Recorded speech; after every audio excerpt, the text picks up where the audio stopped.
Kenyana, welcoming you once again to our morning show. Well, it is the 26th of July 2023 and a Woman Crush Wednesday. Well, as we continue, you will notice that the men here on set today decided to crush on us. I'll not even ask them because I feel like they already did. But guess what? We are ready to take you through the morning and, of course, catching you up with the current affairs, what is happening within your community. That is something that you can also get to share with us. The hashtag is hashtag UBCGMU, and on Twitter, that is at UBCTV. We'll also be sharing our WhatsApp number. You can send us an SMS as well on that very number, or a WhatsApp message just to join us in the conversations that we will be having throughout this morning. And of course, get us, let us know what is concerning you and what is happening within the country, politically, economically, and socially. But I'll say one thing for me. Yesterday, actually, Robert did host someone from KCCA. But then again, I'm seeing a story on KCCA complaining that we might continue in the state of the roads within the city and probably beyond because of, lack of funding. Apparently, they have limited funding. It's getting my attention because guess what?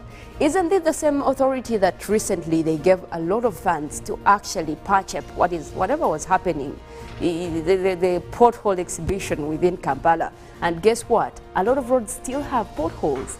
Robert, I don't know, you always, kind of feel sympathy for these guys, but I don't know. This is something that is concerning me. These guys have a lot of money. What shortfall are they talking about? But first, good morning. A lovely morning to you. I must say I love the check you're putting on. Thank you. And I think there's something common with everybody on this set this morning. As I said, you decided to crush on us. Yeah, we started it. Me and Olive started Well, it. I have two things that interested me yesterday, but let's just begin with the KCCA issue. Now, KCCA comes out and says that, yes, and this time it was the Lord Mayor telling Ugandans that the budget on road construction was not improved any further, so they just have to devise ways of what they can do to keep these roads safe. They got some bit of money, and the purpose for that money, of course, there's also some money that was said to have been given to KCCA, but according to the Deputy Director, that is Public Relations and Corporate Affairs, that money has never reached the accounts of KCCA. The one from the directive by the president. Much as it is said that the money, 6 billion? yes, and they are saying the money that they are moving on with, the few road constructions you're seeing, is money from a loan of the African Development Bank. And there are specific roads that have to be worked upon. Now, KCCA has 3 phases. There are roads that have to completely redo, complete overhauled. Those take a lot of money. There are roads that they have to rehabilitate, or kind of where you see the punches, the so-called punches. Then there are roads where they just have to work on a section of the road. Now, all these require different approaches and different money. So that's why they're saying they don't have enough funds to do that. Clearly, there are gaps there that I do think Ministry of Works should be looking into, even on the financing departments to KCCA. Like, these are some roads that are supposed to be worked on, and every year it seems like they put a budget for certain roads and then they keep pending to the next financial year. That is something that doesn't look good for us. But no, I was still telling you of 2 stories that made me laugh yesterday. One, I had an interaction with a spokesperson of Ministry of Internal Affairs, Simon Monde, and he was expressing concern over now men who are coming to their office after being conned at the Government Analytical Lab over DNA. That there are fraudsters who will come to you and say, maybe you are VIP, some people don't want to be seen at these labs, that is BN and the Government Analytical Lab, doing DNA. So they pick samples and they give people who they think they trust to go and carry on these DNAs because they don't want to be physically seen there. That I saw Robert at this. I think Robert was doing a DNA. And now, these fraudsters, what they are doing is they choose to go to NASA and come with results. Then they give these people. So it is obvious that they discovered a racket that there are a group of people.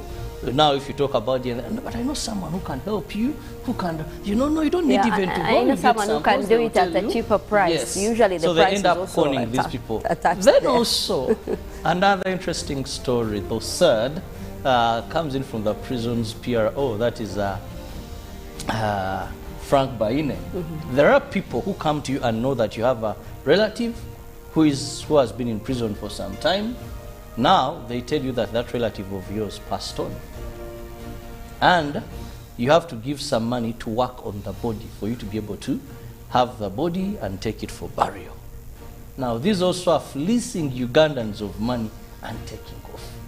And I was like, but why would someone wake up and be crafty and think of such ways of getting money?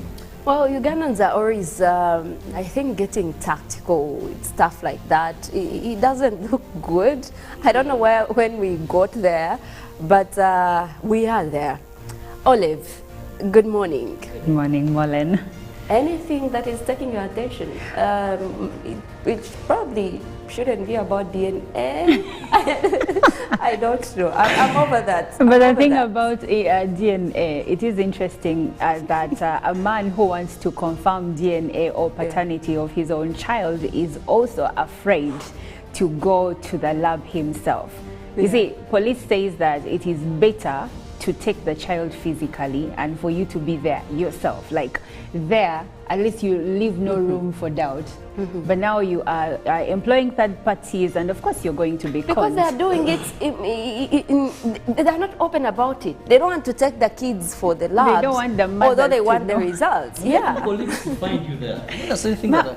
What would they do? No. You're trying to find out if this child is yours. Why would you care about other people's opinion? Yes, I think he was carrying on a DNA test of a daughter. There are many things that are done at laboratories, so you don't have to worry about who is going to find you there. Even if you're with a child, you could be finding out about underlying issues the child may have or issues that you may have. So just go ahead and take your child. But anyway, for me, the story that sent me thinking is still about FDC. So there are party members that are calling for the stand down of Nandala Mafabi as the party president, Patrick Amuria Toboy. And then there is a group of youth in Soroti region who said if you make them stand down, we are going to come out and defend them and make sure they maintain their positions. So it's interesting what is happening in FDC. It's like the factions are getting bigger and bigger. We could be looking at another party growing from FDC, which will be very sad because I think they have a lot of supporters countrywide, and seeing what is happening there, the turmoil that is happening there, is something that supporters are not happy about, and now we don't want it, but people are ending up being divided. And this is what usually happens when we are getting close to elections, because now we have elections in 2026. Before you know it, there is a new party and a new opposition leader stronger than the last one. So in this our country, you never know. Yeah, you truly never know. Felix, I don't know whether you have a side when it comes to FDC, or whether you've ignored the whole saga and you're like, okay, that's not my concern. But maybe you'll be able to tell us that. Good morning. Well, good morning. How are you, Molly? I am all right. I really don't even care what they do. So you're ignoring, I take it. If Semuju, if Nandala, if Lukwago, they're just a bunch of Ugandans who have been extorting Ugandans at their own costs with pretense. As I told you, democracy is simply falsification of representation. We are fighting. Who is he fighting for, Semuju? Uganda. Which ones? The ones that... Moria, Lukwago, Nandala, they have been eating this money since time immemorial. It's only that probably the sharing this time was hard, someone took it. I really care less about what happened to the FDC. Isn't this what Mugisha Muntu talked about some time back? He said, time is everyone's friend. You will see the malls. Yeah, so and honestly and truly, what's happening in FDC is evident a matter of individual ego even how you hear when they're talking. Their focus is about ego, it's about money, who didn't do what. I don't think that's for us to worry as a country. But probably simple comment about what you said earlier about this DNA thing. I think it simply depicts the true picture of who Africans are and how backward we are in every other thing we jump onto. We have jumped onto DNA for the last about 2 to 3 months. The damage done, people have lost lives, kids have lost fathers, mothers have lost families and all these things. And the big question is, what is in for us? The only thing I think up till today that I respect, and I think I've said this on this show, we have all grown up in homesteads where we have extended families. I don't know about you, myself, I grew up in a very, very extended family. And I've learned one thing, that somebody who picks you up and takes you in deserves to be called a parent. And for me, that is it. Okay? Sometimes, that's why in Uganda we even have a saying, "Ti omukwano gukira Oluganda." Sometimes the people we meet in this world beat our own blood pacted relatives, our fathers, our mothers. So I don't think, as I say, that's why I said it is primitive, because as a growing country, a man wants to feel, you know, primitivity is also staged. It's quite interesting, actually. You also ask, where are the values? Who is upholding values here? And I'm not saying it's okay that this is happening with families, but sometimes we may choose not to focus on the wrongs, and we focus on mending the gaps. I think it's important. But lastly, one thing, Mollen, from me that I did pick notice of yesterday, I don't know what it means for you, but yesterday I saw Uganda's princess. Is it the show she's called? Yes. Sangalyambogo is a princess. Yeah, she did graduate yesterday. It was a very, very beautiful moment. For some of us who saw her being born and her challenges she went through, how she has been attacked by social media. Yesterday was a big day, I assume, for the father and the mother. She did graduate from Nottingham. And she's quite a high achiever. She is. She's a go-getter. She's a go-getter. She's into sports. Yes, and then academics. I don't even know why people troll her. People are people. Do you know have you met Uganda? She's very consistent with her sports, especially that sport. She's always giving updates in a particular team that she supports, and quite it's amazing. A good thing. But as I was asking, Ugandans can be Ugandans. They never leave that part out. They'll criticize you even for the best in the world. You'll do a lot of things happening across the country as well. We will be going through our local stories and see what is happening with Felix and Robert. Later on, we will also be taking you through the international stories. Robert, what do we have this morning? Oh, let's begin with a story that directly concerns us. And that is the government's currently discussing with the National Association of Broadcasters to address concerns arising from the presidential directive that requires all government agencies to advertise exclusively through Uganda Broadcasting Corporation. Uganda Broadcasting Corporation is a public broadcaster. Reports initially show threats of boycotting on government activities appear to be facing challenges as journalists still cover public functions. The Parliament has not received the statutory instrument on the extension of terms of office for the local council 1 and 2. And even if after the cabinet resolution okays the extension of the term of the office of administration units, the paperwork will delay the parliamentary sitting which were adjourned Sindai last week. The Attorney General Chiriowa Chiwanuka did also assure Parliament that the subordinate legislators will be availed at the soonest moment. And moving on, Uganda National Council for Science and Technology is collaborating with regional, international universities and research institutions to implement a 3-year project to strengthen regulation in clinical trials. The Assistant Executive Secretary, Uganda National Council for Science and Technology, Dr. Helen Opolot, said the project establishes research ethic committees at national referral hospitals. Now, National Children's Authority wants government to provide armed police and cameras for special security, while schools must also ban parents from taking cooked food to students. This follows National Children's Authority visiting Nakanyonyi SS in Mukono district and following the alleged poisoning of the students in that school. On the international side, China has removed Qin Gang as foreign minister less than 7 months after he was appointed to the post. Mr. Qin had been seen as a close associate of President Xi Jinping. He is replaced by veteran Communist Party Foreign Affairs Chief Wang Yi. Qin's prolonged disappearance from public view and official silence over it has fueled furious speculation. The 57-year-old's last known public engagements were on June 25th. No reason was given for his removal. He had been appointed by China's leader to his post last December. Just over a month ago, he met U.S. Secretary of State Antony Blinken in Beijing as the two sides sought to restore diplomatic contacts at the highest level. His departure ends weeks of confusion but leaves many questions unanswered.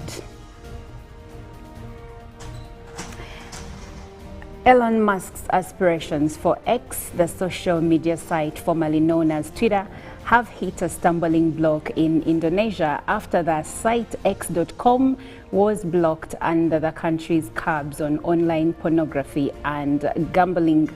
Indonesia's Ministry of Communication and Informatics said the site was restricted as the domain had been previously used by sites that did not adhere to the country's strict laws against negative content such as pornography and gambling.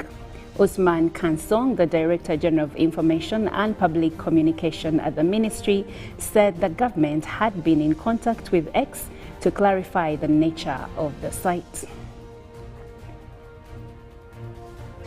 Away from that, Kenyan President William Ruto has said he is ready to meet the opposition leader Raila Odinga anytime after months of anti-government protests that have sparked international alarm and calls for dialogue. As you have always known, I'm available to meet one-on-one with you anytime at your convenience, Ruto said in a post addressing Odinga on Twitter. Critics accuse Ruto of raising taxes as the country backers under suppression inflation and of rowing back on promises made during August 2022 election campaign when he declared himself the champion of impoverished Kenyans and pledged to improve their economic fortunes. In climate news, extreme heat waves and icy winters could become increasingly common due to climate change, experts have warned.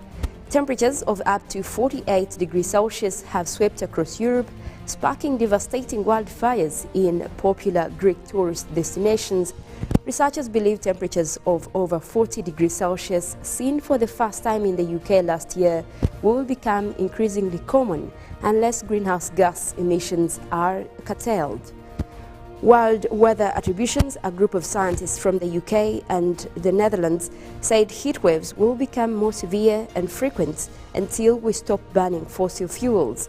Its research revealed that without human-induced climate change, the heat wave in southern Europe would have been statistically impossible. Well, quite a lot happening, but we also want to look at what is making headlines in our dailies here. Starting with the New Vision, we're seeing a big headline right there. Finance orders districts on local revenue, and that is a directive to improve accountability. Also in the New Vision this morning, Museveni on trade mission to Serbia and Russia. Cabinet extends LC's term in office, and much more in the papers today. Makerere gets 23 new professors. They also give you a picture right there as Pope welcomes Nabanja to Vatican. Quite an interesting one right there. Felix, what do we have in the Daily Monitor? Now with the big headlines, hospital probed over claims that rat ate corpse. Oh.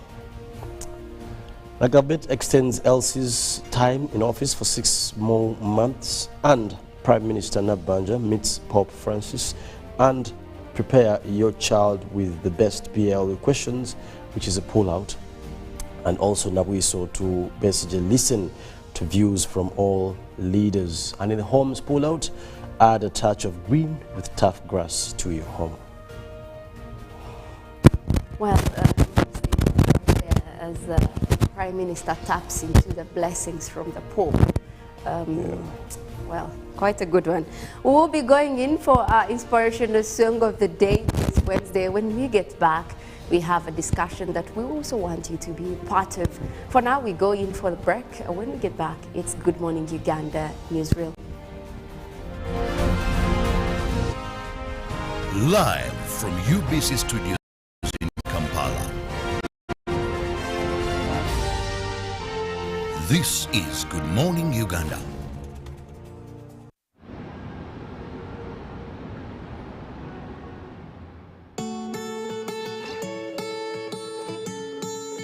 Since I've gotten older, I've realized we all care about things that don't really matter. We're just told it does, and now we're all trying to keep our heads above the water. But what if we don't wanna? If there's something you wanna do, just do it. Don't let your head stop your heart from moving. If there's someone you wanna talk to, who knows who we'd be if we just live more and love more.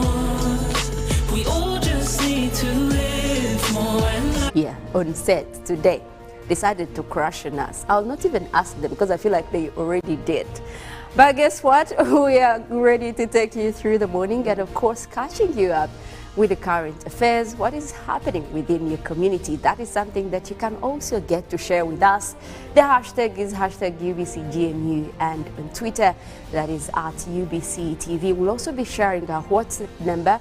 You can send us an SMS as well on that very number, or a WhatsApp message just to join us in the conversations that we will be having throughout this morning, and of course get us let us know what is concerning you and what is happening within the country, politically, economically and socially. But I'll say one thing for me.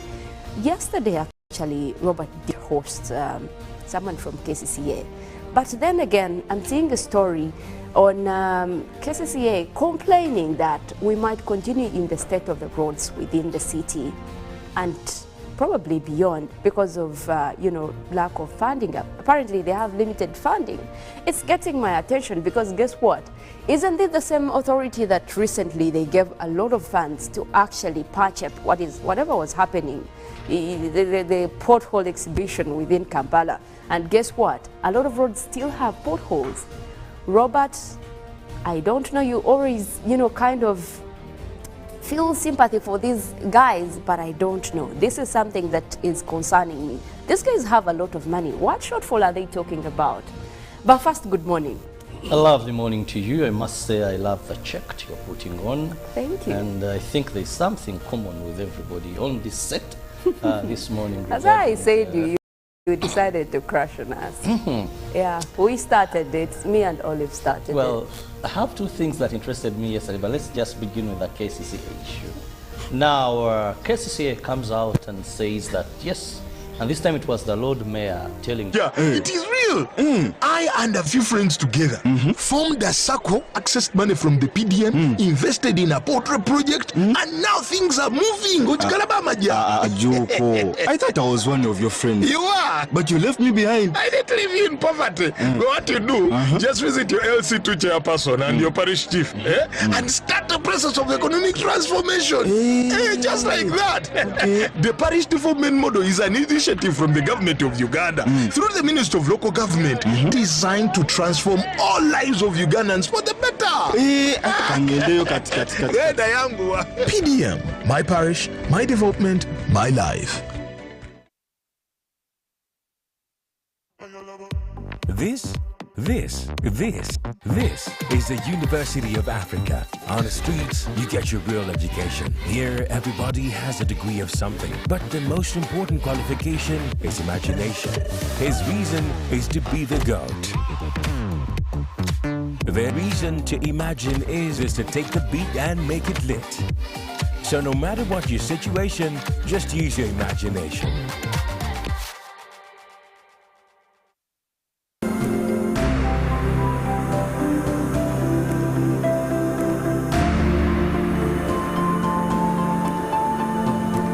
Previously, in most of these areas that we had prioritized, farmers would produce, but you don't access market because the roads are not there.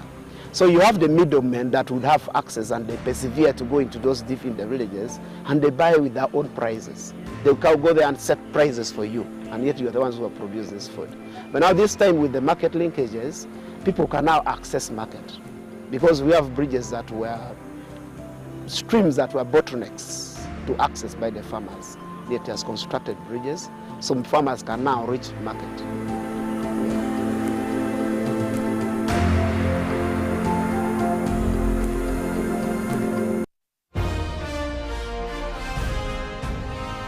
Live from Now Avenue in UBC Studios. This is Good Morning Uganda.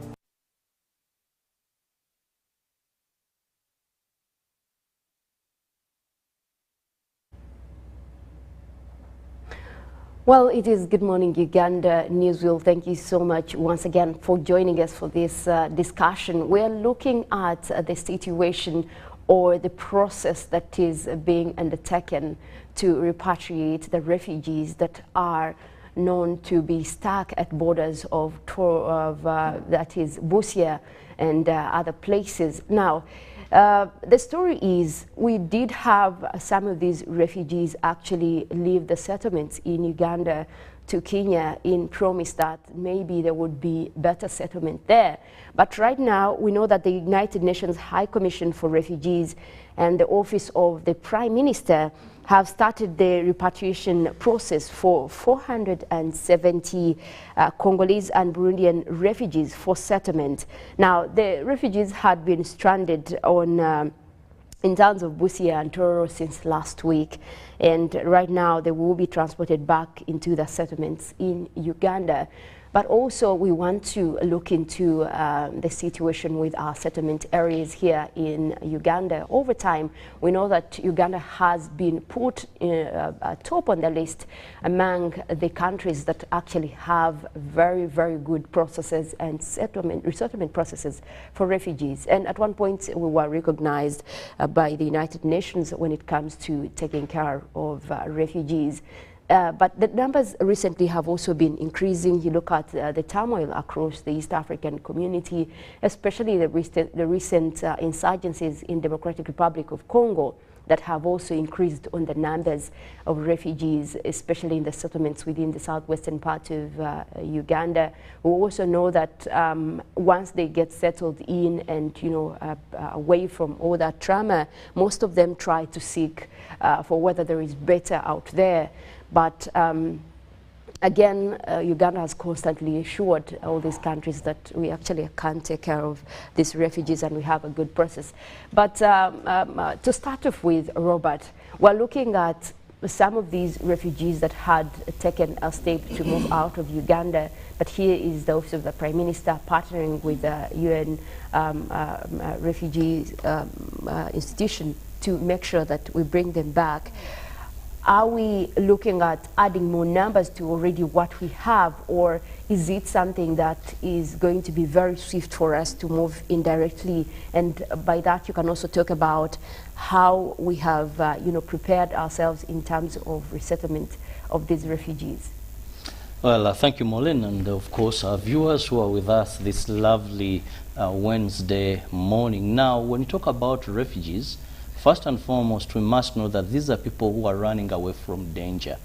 They are leaving their motherland, not because they want to, but actually circumstances are forcing them. Now, for this particular incident, more so in the East African community, you'll find that many of the refugees we have are from Democratic Republic of Congo. We have those, and also South Sudan. Now, these are countries that have for long had various insecurities. And people will run to where it is safe. That's why you continuously see refugees coming into Uganda. Even before I go to this particular group, one may ask, why do we see Uganda, according to the United Nations High Commission for Refugees, being ranked 4th in the world as a country with the highest number of refugees? Because top on agenda we have Germany that has about 3.6. Then it's followed by we have Turkey, then we have Germany, then we have Pakistan, and Uganda comes 4th globally. But in Africa, Uganda ranks the 1st country with the biggest refugee population.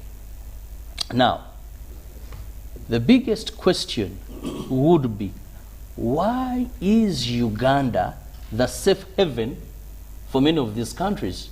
You'll find Somali refugees in Uganda.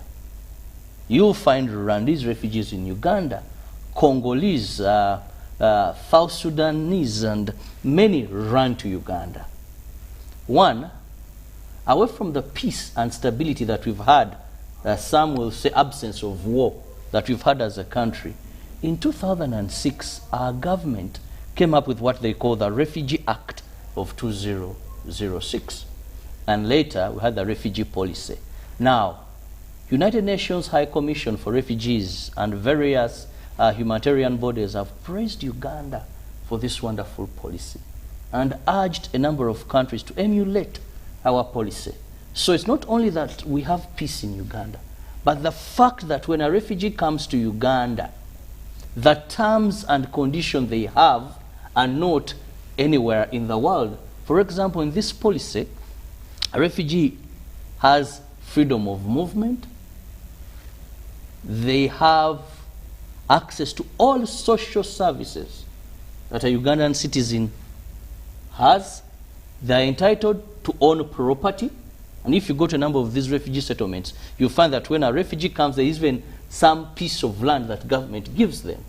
So that they are entitled and they have a right to employment. That is why we have two types of refugees in Uganda. We have those in camps, but even the urban refugees. So this policy is one of the leading causes why Uganda is a safe haven for refugees. Now, this particular group was in Chaka and a number of settlements. They were lured that refugee camps, about 2 refugee camps in northern Kenya, had better conditions for them. So they began migrating, leaving Uganda and going to Kenya. Now, when they reached Kenya, they discovered that they were given a false deal. The terms, the conditions there were not any better, but even worse. So they rose complaints, they began being a problem. They left the camps they had run to, and now they had gone to some church, they were looking for places to be. Until Office of the Prime Minister and United Nations High Commission for Refugees saw it fit that let's now scrutinize, vet these refugees, then take them back to Uganda, to the camps where they were previously. And they're saying those that have documents, that is the ID, should come, not those that have been in other camps in Kenya and now want to come to Uganda. So our policy and the continuous peace that we've had as a country, or absence of war, have made it a fertile ground for refugees who are anywhere near Uganda to run to this country called Uganda. And at the end of the day, that's how we've ended up being the biggest refugee hosting country on the African continent, but also 4th if you are to go globally. So this is the issue at hand. Now the Office of the Prime Minister and the United Nations High Commission for Refugees must ensure they vet this and they return to Uganda as the home where they were after fleeing either from DRC or fleeing from South Sudan because of war. Well, that actually puts into context the fact that we're looking at how, as Uganda, there has been a follow-up on the refugees even to the ones that are within here, but also those that have left the country. But also you look at the challenges that usually affect these refugees, right from the language itself when they come into the country. You did talk about the act, the 2006 act, that gives them quite enough there, access to justice. But these are things that are not readily accessed right away, access to justice and medical care, all this. But we know that there have been efforts to address challenges. But amidst that, we would want to also get into how, as Uganda, we have intentionally put our efforts towards supporting refugees, especially as they get into that transition. Most of them are coming from situations of trauma. And I'll be bringing in Felix here. We're looking at all these people that have moved from their homes. At that point, they're forced migrants into a new country. And what are some of the initiatives that we are looking at, or support that comes both from government but also from the UNHCR to ensure that we actually are giving them the support that they need to feel at home here in Uganda? Molen, I think for me, categorically, I beg to recontext the discussion to my own opinion, away from Uncle Bob's, because clearly we may have very different views about this whole story. Yeah. And I want to preamble my context with the normative, let alone notion that refugees, first and foremost, we can't limit refugees to the context of political refugees. I think the net is much wider. In this country, in the world, in the region, the refugee categories will stretch from most known political, we have religious, we have most recent sexual, which Uganda is a victim of, very much, by the way. Okay? Then you look at probably traditional. Now, the cultural differences there. Now, the word refugee is a Latin word from refugium, which meant by then asylum, like someone who seeks new space for uncomfort, for reasons of uncomfort, if I may put it that way. Now, uncomfort will manifest in many other aspects. In fact, let me also bring it to our viewers and probably to us here, that Uganda has a big number of people who are victims of being uncomfortable in many aspects, who are out there, refugees. We can contribute greatly, not even limited to politics, by the way. We have many refugees living elsewhere in the world. If you look at the trickle number, most recent, about sexual refugees that are in Europe from Uganda, that much you'll know. Look at political refugees. There are many. So when we discuss this in that context, I thought that that should also be put right to understand the various. Now, the kind of refugee you seek, the starting point as to why you're seeking refuge determines a lot on how you'll be handled. The people we get in Uganda are by far political refugees. Now, there are also two other inside political refugees. We have two differences. One, you may find political refugees that as a result of political unrest. But also there are people who in that category are seeking greener pastures. Now, that gives you an evidence to the example he gave. Because there's a principle under refugee law, or not necessarily refugee law, but the what we call the conventions and the additional protocols of international human rights in terms of how refugees are handled. There's a principle called, in Latin it is delegatus non potest delegare, that a delegatee will not be given leeway to a refugee to subdelegate. I don't know if it makes sense. When you said it in Latin, it did. Delegatus non potest delegare. That if I give you refugees as Robert, you can't subdelegate that obligation to Maureen. Yeah. Because there's a reason And there's an understanding about refugee holding. It is not, by the way, about whether Uganda has flowers or bananas or what. It's not about you feeling that I want to eat some bananas. Now I'll be a refugee. There's an understanding. It's actually a full convention that must be respected. This thing of talking about Uganda, it is under an obligation. The convention carries what we call an obligatus approach to effect that convention.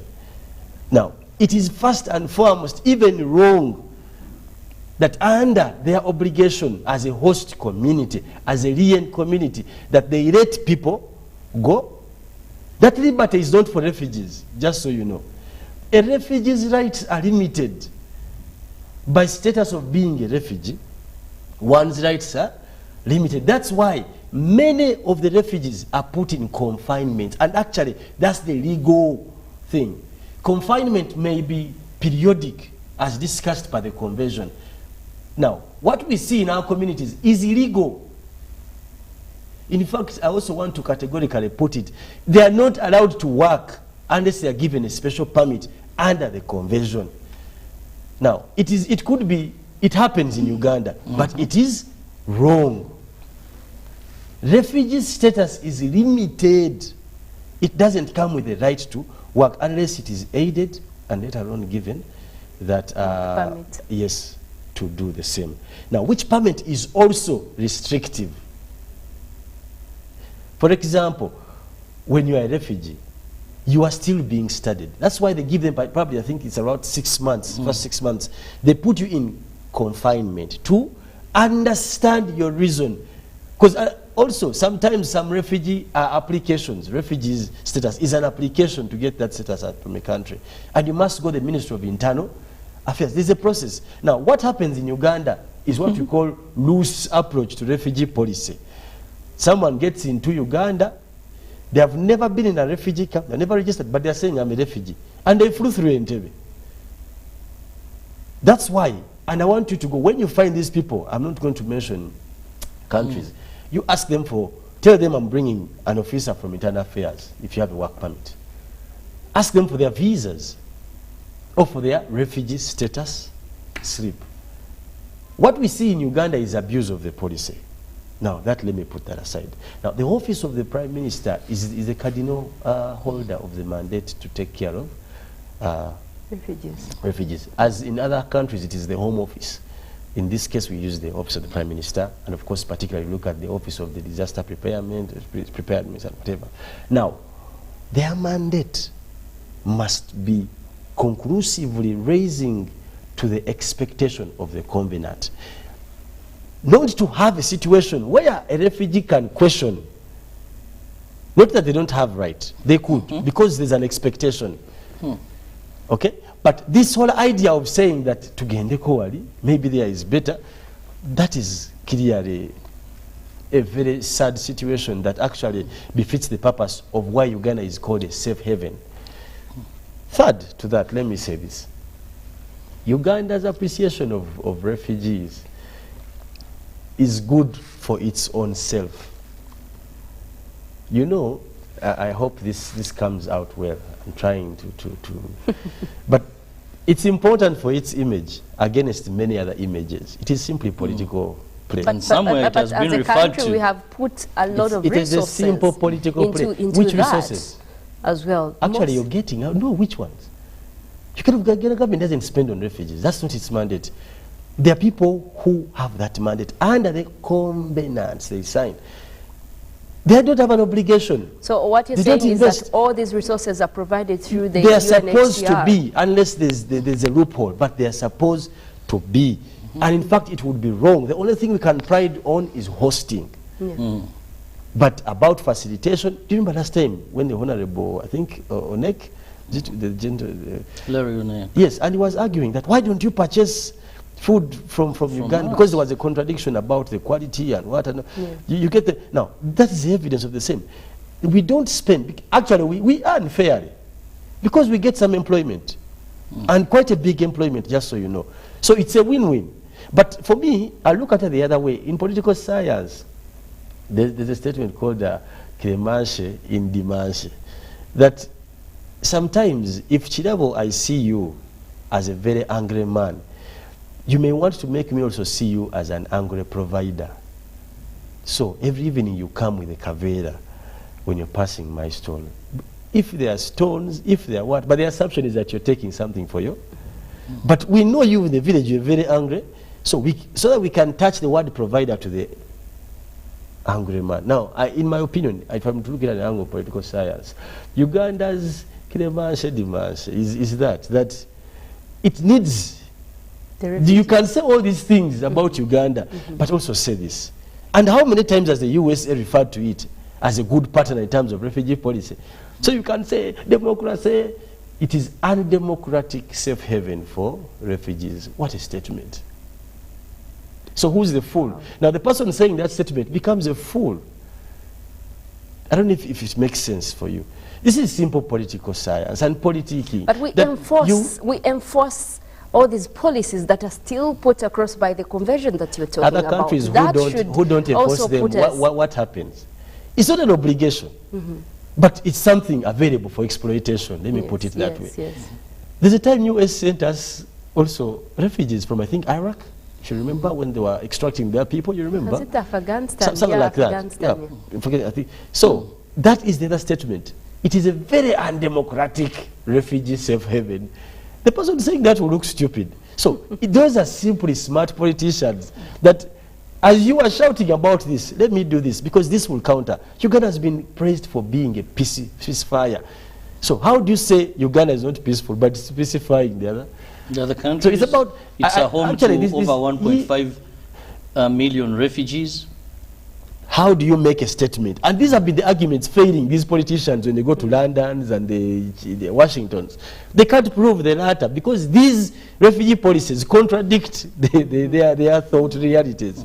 So for you look at it as a what they are exploiting. No, politically they are gaining stance for the leadership in Uganda. Well, we do want our viewers as well to come in and give us their true sense on what they think about this. Our number, that is our WhatsApp number, that is 0709 602 592. You can reach us there and send us your comments. But also, as we're talking about this, we're looking at the crisis at hand. What is majorly contributing to, the increasing refugees? And majorly, it is something that Felix did talk about. That is, of course, political, basing from war and insurgencies. But we also look at other causes like violation of human rights. And recently, we have added the environment and climate crisis.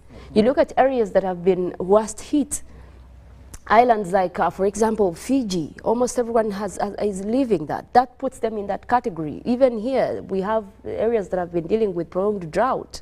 They are seeking asylum elsewhere. So all these issues or factors are hard to control. However, what we can do as a contribution is, if we are hosting these refugees, that says a lot about Uganda, and that is something that we should be commended for. It's not contrary to what Felix is saying, but we have put a lot of effort in that regard as well. But Robert, when we talk about, he did bring out a good point on conversion. As Uganda, it brings in a context of we are the only ones hosting to at least the expectations of all these international organizations, and they have trusted us with that mandate. But how far can we go, especially now that we see all these restrictions among the refugees? They're not supposed to do this, they're not supposed to, until a further assessment. How far can we stretch in that regard? Well, I want to stick to the humanitarian bit of it. Not to say that what my brother Felix alluded to is completely wrong. There is an iota of truth into that, because we've seen it at different forums where, of course, these are some of the areas that various stakeholders have looked at and commended Uganda. But for basically humanitarian purposes, I want to have this in this perspective. One, 90% of the refugees we have in Uganda are running away from war. There are other factors that contribute to why people are asylum seekers and refugees, but I want to look at what consists of the huge number of what we have. They're running away from political turmoil. Now, even the economic hardship itself, economically some countries are not good and people can't stay. If you look at most of the refugees we have, those that came earlier from Rwanda, those that come from South Sudan, those that come from Congo, these are basically running away. Bullets are firing. Every time we report influx. They are running from the M23, report influx. They are running from the fighting groups of Dr. Rachel Marshall and Salva Kiir. So we usually, basically what we have is basically political or running away from war. Now, how far can we stretch? Despite having a very good policy that makes us a fertile ground for these people to come, we cannot sustain greater numbers. I want to take you back. In 2017, I think it was between the 22nd and 23rd, we had in Uganda what we called the Refugee Solidarity Summit. It was held at Speak Resort Munyonyo. And I remember President Yoweri Museveni convened this with the Secretary General of the United Nations, Antonio Guterres. He came to Uganda, plus a lot of other countries.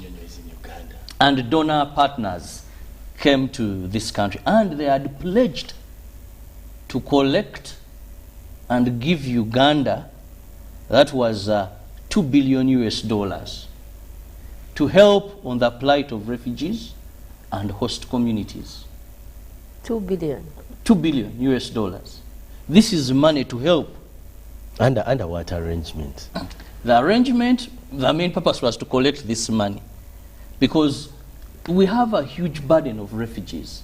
But I want to tell you, these commitments never saw the light of day to a tune of the money. And one time, Honorable Rebecca Kadaga, she was still the speaker, I think she lashed out this and said, but look, we're having a problem that is entirely not ours. And we are being strained. Remember, United Nations High Commission for Refugees, of late it's also cutting on some of this aid because of the economic hardships. Look at the food rations that these people are being given. They have greatly reduced and all that. So at a certain point, Uganda as a country moves in. Look at the challenges we are having in terms of host communities. The land that these refugees are being given, those are in settlements, belong to some people. There's fighting, sometimes conflict over natural resources. We've had host communities fight with refugees over water. Host communities fight with refugees. Now we're talking of those in settlements. Come back to urban refugees who stay within our communities, rent, and they're having, we've also had some bit of that. So the solution is not thinking that we continue improving the welfare, we continue being a very good host. The solution is, how do we bring to an end factors that are bringing the refugees to Uganda? One is war. And I'm happy with the East African community that have seen some direction into unity. Because at a time we had East African member states where rebels fighting Uganda are being harbored or sponsored by Congo.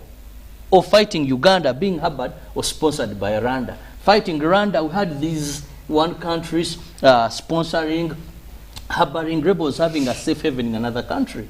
Today, with a number of coming in, we've seen how Uganda was able to enter Democratic Republic of Congo to flush out the ADF. We've seen when the M23 became a problem, where the East African member states organized an army to go and hunt and restore peace in Congo. So these are some of the initiatives that we can go to. Now we have a body that brings us together, that one would, if there is evidence that a country called Molen is funding a rebel group to fight a country called Felix, then we can handle this within the East African community. That you can no longer have rebels to fight another country. We've had many ways of solving these differences, and also now having a standby force. That where we need military power to counter these rebel activities, We can do that. So the solution to the refugee problem in Africa, in East Africa, is ending war, drums of war, stopping these rebel groupings, working together to have peace, which Uganda, my brother has just alluded to that, which Uganda, of course, has been the major exporter, that is, of peace outside Uganda to these other member states. So that is the only way, but we cannot deceive ourselves that we shall still be praised as having the best policy and looking for more land, more space. At the end of the day, when you have so many refugees in a country, it's a time bomb. These are hard things to think of and be visionary enough to see. But there can come a time when the refugee population supersedes the indigenous people. And that is very dangerous. For us Bible scholars, we read of a man called Joseph. Joseph was blessed by God. He went through whatever he went through. He went to a country where he was appointed a prime minister. Now he went and collected everybody from his land, and they brought them in this foreign land. What happened? Time reached when they were outnumbering the people of that land. They had the power to make decisions that may not have favored the people of the land, but favored them. Until there came, the Bible says, a Pharaoh that knew no Joseph, and these people had to be chased and go back. I've covered stories, I've witnessed incidents of conflict between the indigenous people and the refugees. We can no longer pride in hosting, in this good policy. We must reach a time and say, we must end this, even if it means tightening our policy. We can review these policies. Absolutely. And we're also looking at the fact that we are having increased numbers, like you did put it, due to resulting from all these attributions to the political instability.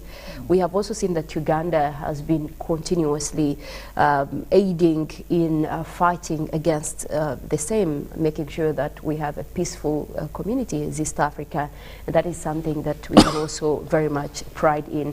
But also we look at what is the extent of that as we move to repatriate some of these stranded refugees. And of course we know that we're still very open, our borders are open to refugees.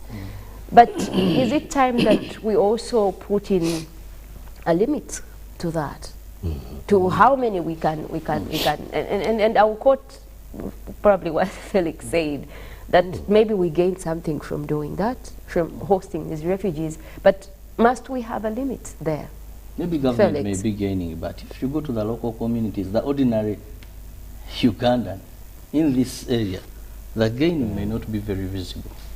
Well, I think that's also subjective, because we know communities that gain from this refugee in terms of transactions and trade. For example, you yourself, you give actually the best, and as a landlord I say this with evidence, the best tenants you'll ever get are foreigners. That has been a record.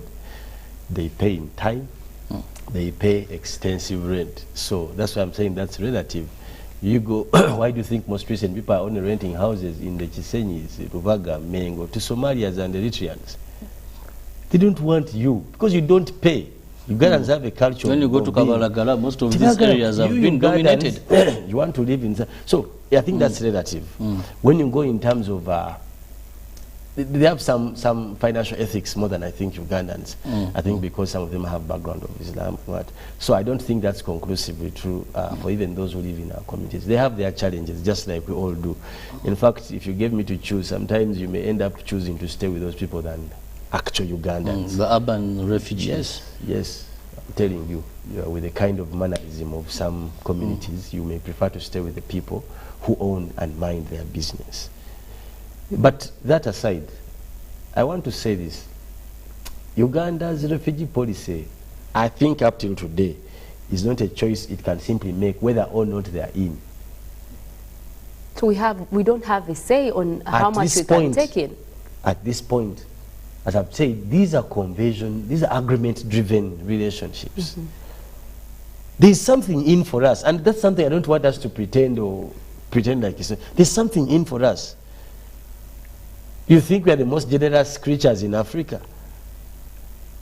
Why of all countries in the world? That's what I'm saying. Is it us that have that policy? There is something in, and one of the reasons that you may want to pretend like you don't want to understand is what I told you. Is what I told you earlier.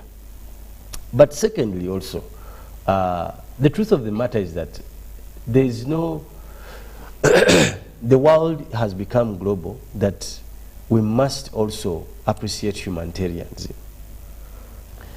As I've told you, let's not, when we talk about refugees, let's also keep in mind that Uganda also, there are people who are refugees because of Ugandans' way, in terms of politics, what. Do you know how many people left Uganda on just a practice like FMG, the female genital mutilation?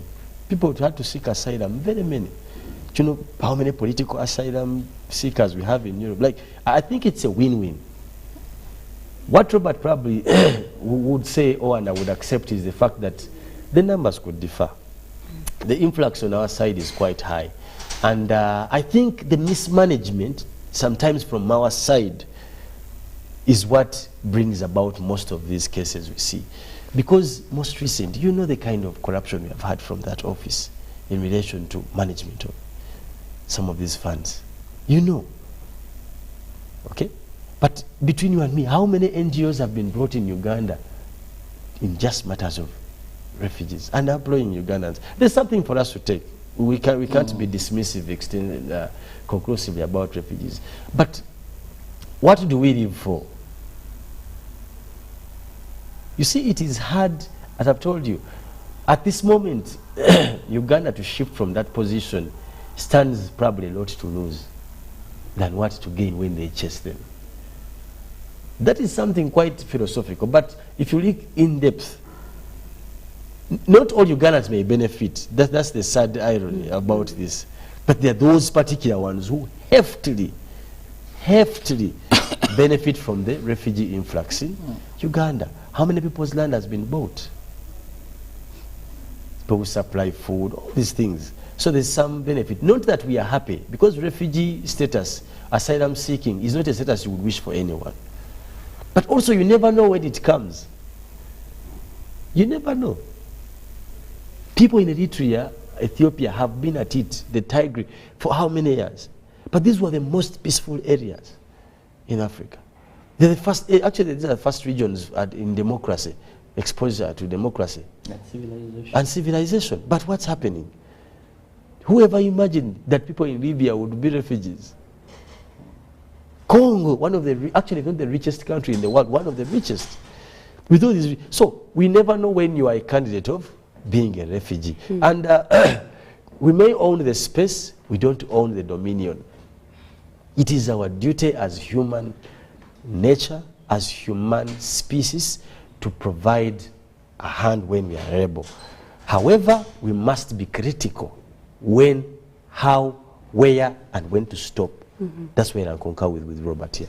We must know when our back will break, because it will be foolhardy for us as a country if we break because of baggage that we shouldn't have carried at the expense of Ugandans.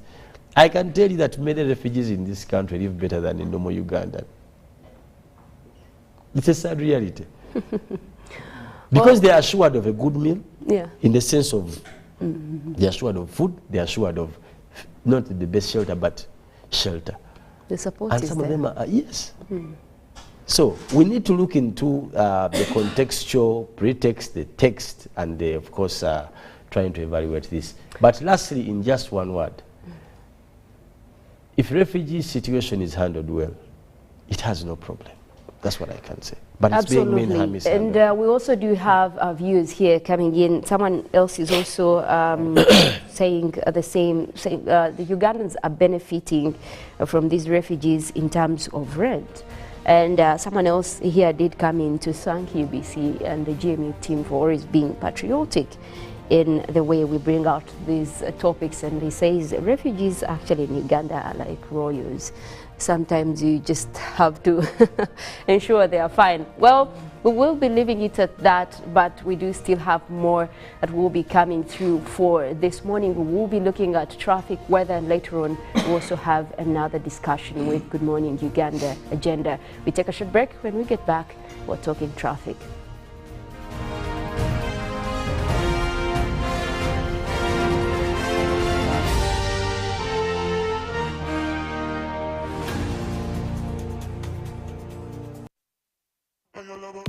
This is the University of Africa. On the streets, you get your real education. Here, everybody has a degree of something. But the most important qualification is imagination. His reason is to be the GOAT.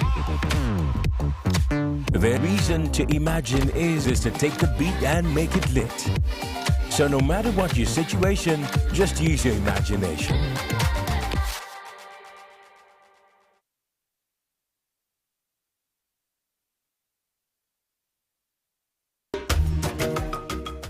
Nkwanga Ramazan is my name, the head teacher of this great school, Ikumbia Seed Secondary School. The school has the staff room well furnished, administration well furnished, the computer lab well furnished, the library wonderful, the multipurpose hall well furnished. The teachers are also enjoying in the staff quarters. The school has teachers totaling to 28. Ikumbia Seed has embraced the new curriculum. I want to thank the government for that bright idea. There are many students that end up in senior 4 with no document. But with the coming of the IT, the skilled children are going to have certificates in skills as early as senior 3. And that certificate is equivalent to a senior 4 certificate. Ikumbia Seed Secondary School is a very great school that has influenced the lives of people or changed the lives of people of Ikumbia sub-county. I want to thank the parents and the government for this kind of input.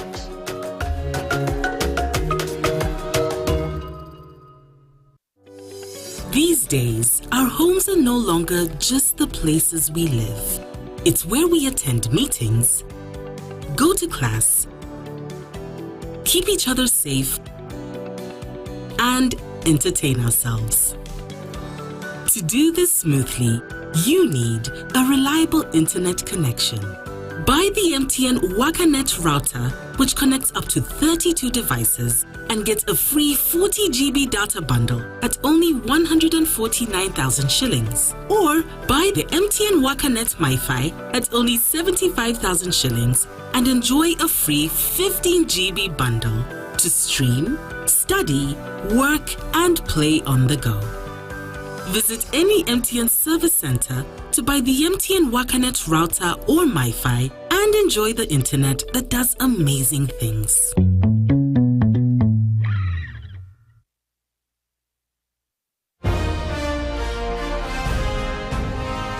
Live from Now Avenue in UBC Studios. This is Good Morning Uganda.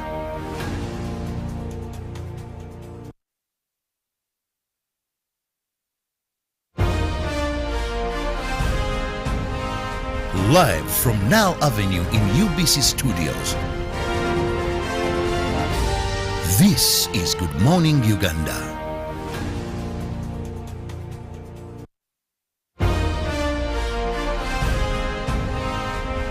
Live from UBC Studios in Kampala.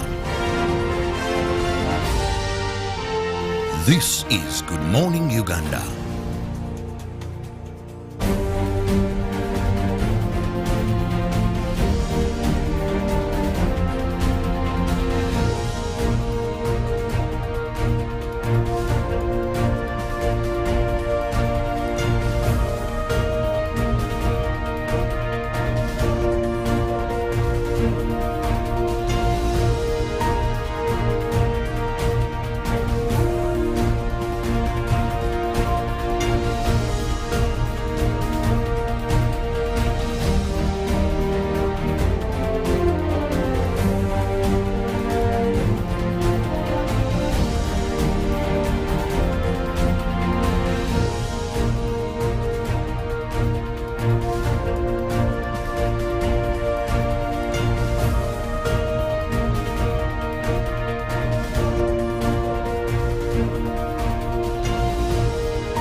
Well, good morning, Uganda. Thank you so much for keeping it Good Morning Uganda here on UBC TV.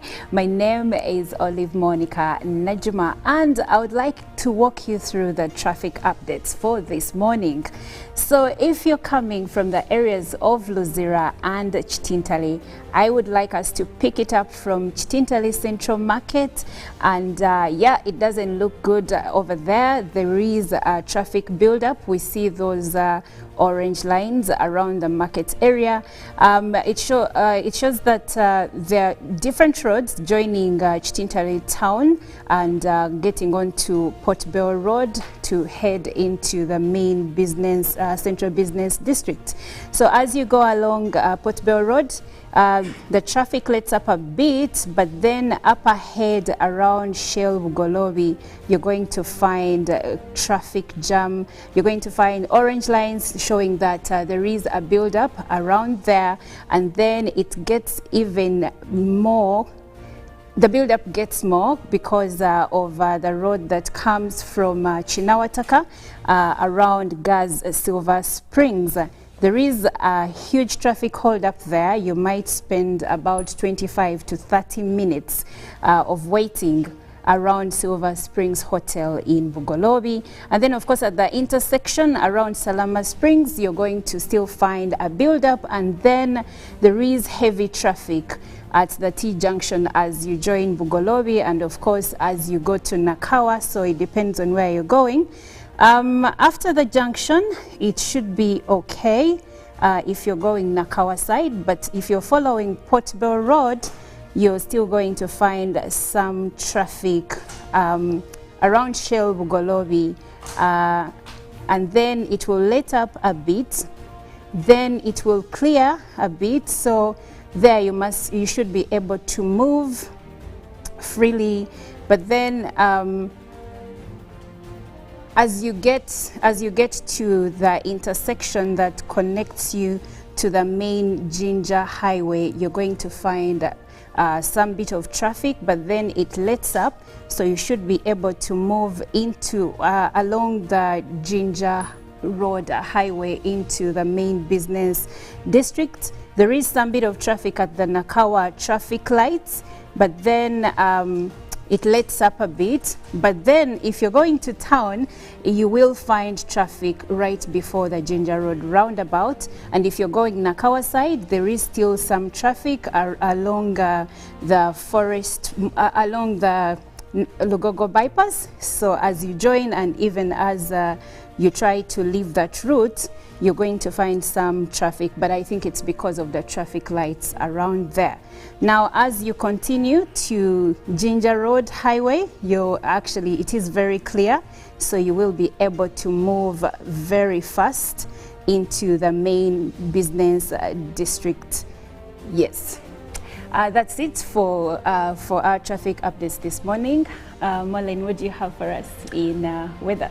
Well, there was a bit of relief yesterday. The kind of summer rains did come through in Kampala, and I think a lot of people were waiting for that. There was a lot of dust everywhere because of the continued dry weather conditions, I guess, but it looks like we could be looking at some of those for specific areas within the country, but not to excite us. It's still a dry season.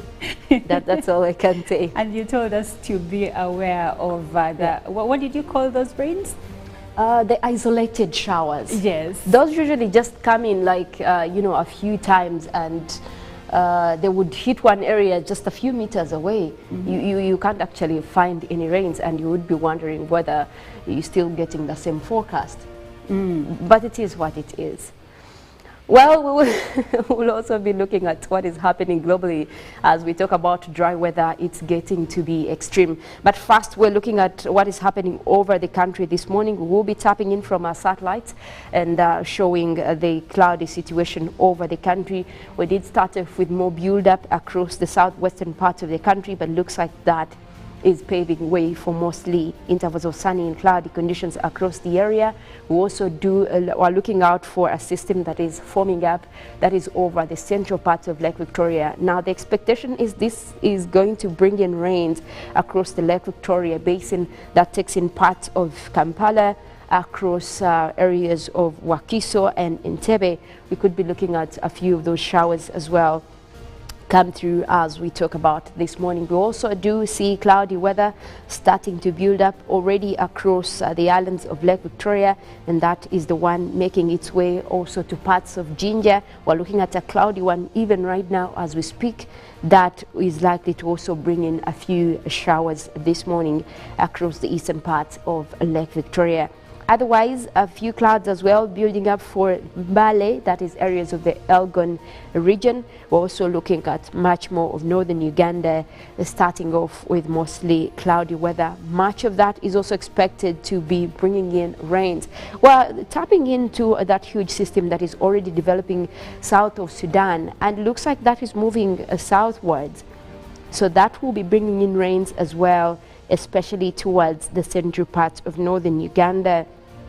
That takes in areas of Kitgum. We're looking at Gulu, Atiak, Amuru, and a few areas within Chidepo, that area of the Karamoja region. We could be looking at quite some rains coming through. And also later on in the afternoon, we are likely to be dealing with much more of those rains developing, especially for the northwestern parts of the country. Now, continuously, we have seen numbers go up in terms of temperatures over the northern part of the country. So today, I'll say it's kind of good news. We're starting off quite chilly. We're starting off quite cloudy. That means that we might be able to keep temperatures down, at least for the morning. But we know that as soon as that system clears away, we're still going to be looking at more temperatures rising up. This is a time, like, if you are actually traveling up country, even if you live in such areas, be sure to be aware of the warm weather, the dryness within the atmosphere. It's quite humid, and something that you might need to, be aware of in terms of what you put on, what you wear. It should be probably light clothing, but also keep yourself hydrated. Make sure that you have that bottle of water with you at all times to counter the effects of dry weather, and of course as temperatures continue to go up.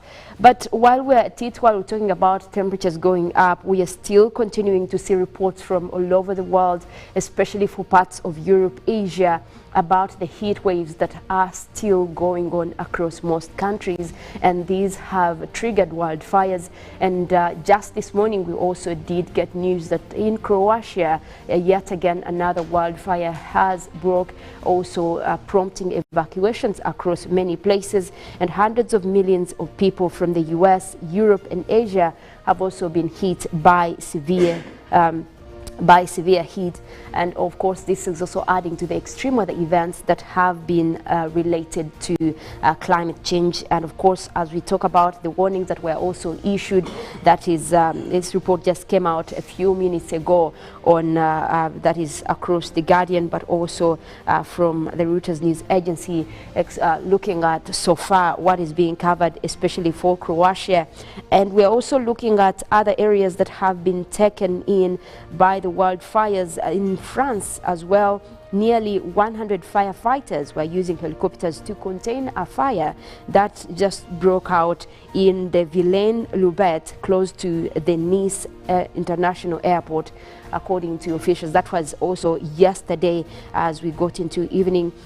Also looking at Spanish Island itself, that has also been having a rapid wildfire spreading, and this, according to the authorities, also from yesterday, several hundreds of villagers from their homes were evacuated, and 3 roads already were cut off. Now it's only helicopters that are already over there trying to contain with the firefighting. That is across Spain in Spanish Island. We're also looking at more areas again in Portugal, and that is Portuguese firefighters also scrambling with the wildfires over there. Quite a huge blaze that is over the island, the national park near the popular island, which is a holiday destination, actually, Kakaiskes over there. Now, this is being fueled by the strong winds as well. This is a windy season across much of Europe, so it means that when temperatures are up and you also have strong winds that are all over the area, this is going to help spread these wildfires, and it's no wonder that we're seeing most of the areas that are also being affected. Now, adding to that list is Turkey as well. From yesterday, also news coming in indicate that they've also been battling a wildfire near the Kema in the southern province of Antalya, that is across Turkey, with temperatures also going above average for this time of the year. We also have quite a lot of countries in that list, and it's worrying how even the hashtags are saying this morning on the trends on climate emergency, on climate crisis. We're talking about a lot of countries in Europe here, and most of that dealing with wildfires. And people are actually dying from this, evacuation, people are losing their homes. This is something that should spark attention to the talks about climate change, how we move forward. What would you think? I think we still have a negative attitude when it comes to climate change, and most people do not take this seriously, especially here in Africa. But I don't know, feel like the problem is far from us. But also on that list is Algeria, just the northern part of Africa. They are also dealing with the same effect. Actually, yesterday we did cover a report on the wildfires also in Algeria. So while we think this problem is far or we have small contribution, it is actually close. I think what contributes to the negative attitude as far as climate change is concerned is that maybe we haven't, our leaders have not had as much of a conversation about the same. Most people think that this is something that is far from home, and because of that, issues are going to come down to us and find us, you know, unready, if that is a word. Climate change should be something that is even put on political talks, because we look at most of the leaders that are making the decisions right now. We're talking about banning of fossil fuels. Of course, that means that we go 100%, we move to electric cars, we, you know, well, now most of Africa is going into exploring of the oil that is being banned. So the leaders that are supposed to put signatures to most of these agreements do not put because somehow it benefits their countries for now. But we are looking at situations that could go worse and worse, and it is time that we have those talks and put up policies that will actually help counter the effects. But speaking of fossil oils, for instance, a country like Uganda, I know that many countries, many world leaders are trying to stop us from exploring our oil at the moment. Yes. But also, I saw a comment that was made by the Katikkiro of Uganda, OHT Charles Peter Maiga, regarding the same. He said, in as much as there are effects of fossil oils, we still have about 20 to 30 years before problems become bigger. I don't know what you have to say about that as the climate person. I don't know where he's reading these things. I don't know where he's getting that fact, but we don't have all that much time. We don't have. We already have a crisis here. Karamoja is continuously dealing with drought. This is not normal. We have stretched from the frequency it used to happen, or even the periods of time. You have seen Mozambique, Madagascar, dealing with all these extreme weather events. These are closer to home. And I would say to him, we don't have that time. We don't have that time. And guess what? Even when Uganda and East Africa are undertaking the Airco project, the way we use the oil that is, you know, being got from that project will matter. Because the bad part is the burning, which we call the burning of fossil fuels. That means if it's used in cars, if it's used in all these industries and all that. But if it can be used for other purposes that do not emit greenhouse gases, because the gases are the problem. They trap heat in the atmosphere and end up warming the world. So we need a balance there. We need a balance for sure. Well, we will be looking at much more of those stories, but I can tell you one thing, there is a lot of extremes happening across the world, and it's not good news. Even we know that we do have nationals in those places as well, so this problem is here, and it's high time we took climate action. I will leave it at that. My name is Molin Kenyina. We will be bringing in Robert right after this with a topical discussion in Good Morning Uganda agenda.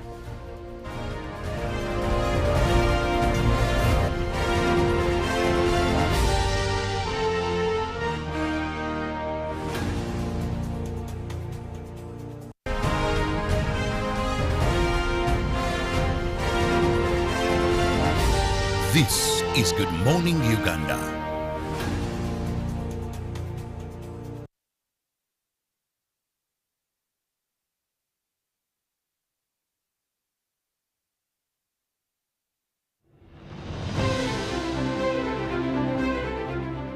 And in talking news, MTN has improved on their data voice bundles. You can now call across all networks for the same price. We've talked to several eyewitnesses on the ground, and this is what one of them